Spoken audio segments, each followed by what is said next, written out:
एक जो नॉर्मल इंसान है उसको एक्चुअल में समझ नहीं आता कि मैं अपने पैसे को कैसे मैनेज करूं, नहीं पता होता। क्योंकि जब मैं जॉब कर रहा था मुझे नहीं पता था मैं अपने पैसे को कैसे मैनेज करूंगा। सपोज कर लेते हैं आज आप ही जॉब कर रहे हो और आपकी तनख्वाह 30,000 रुपए है, आप कैसे मैनेज करोगे अपने इनकम को? बहुत प्यारा। I will give you a framework.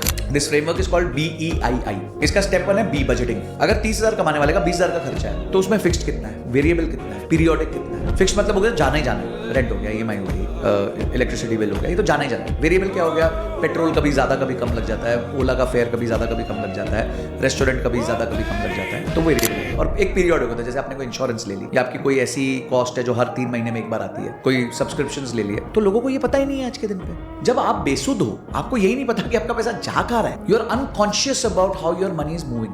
अच्छा, आपका विजन है कि मुझे ट्रैवल करना है, संजय जी पैसे ही नहीं बचते ट्रैवल करने को, तो मेरा क्वेश्चन होता है तो पैसे डाल कहाँ रहे? फिर पता चलता है जी भाई के पास तो 10 सब्सक्रिप्शन है जिसका महीने का वो 1500-2000 रुपए दे रहा है। अब वो 2000 × 12 24,000 होता है। अगर वो 24,000 बचा लेता तो उसका आधा भी बचा लेता, कोई छोटा ट्रिप मार के आ सकता था। आज मुझे वेट कम करना है बिल्कुल करना है, तो मुझे पता तो नहीं आज मेरा वेट क्या है। आई कैन नॉट डिफाइन ना कि मेरे को 70 किलो का होना है, पहले आज तो पता करूं आज का कितना है, तो मैं वेइंग मशीन पे चढ़ूंगा। So what you can't measure you can't improve. बस सिंपल सी बात है। तो आप मेजर करो ना आप खर्चा कर कहां रहे हो।